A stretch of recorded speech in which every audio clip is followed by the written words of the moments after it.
నిజంగా కొన్ని విషయాలు గమనిస్తా ఉంటే, వైఎస్ఆర్‌సీపీ పార్టీ నాయకులు కానీ, లేకపోతే అధినేత కానీ, ప్రస్తుత తెలుగుదేశం పార్టీని ఎందుకు అడ్డుకోలేకపోతున్నారు?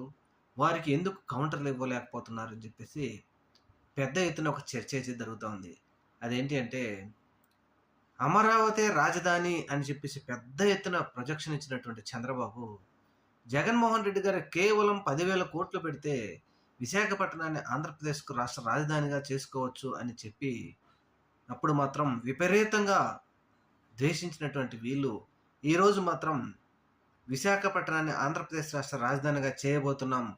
అనేక విధాలుగా అభివృద్ధి చేస్తున్నామని చెప్పేసి, అక్కడ చేసేది ఏం లేకుండా ప్రొజెక్షన్స్ ఇచ్చుకుంటా ఉంటే, గూగుల్‌ని మేము తీసుకొచ్చామని చెప్తా ఉంటే, మరి ప్రతిపక్ష పార్టీ మాత్రం వైఎస్ఆర్‌సీపీ వాళ్ళు, మన పార్టీ నాయకులు మాత్రం కిమ్మురు మనకుండా సైలెంట్‌గా కూర్చుంటున్నారంటే, మరి తెలుగుదేశం పార్టీ చంద్రబాబు గారు చేసే ఈ ఎలివేషన్స్, ఈ పేపర్ లేకపోతే ఈ విధమైనటువంటి ఎలివేషన్స్‌ను ఎప్పుడు అడ్డుకోవాలి?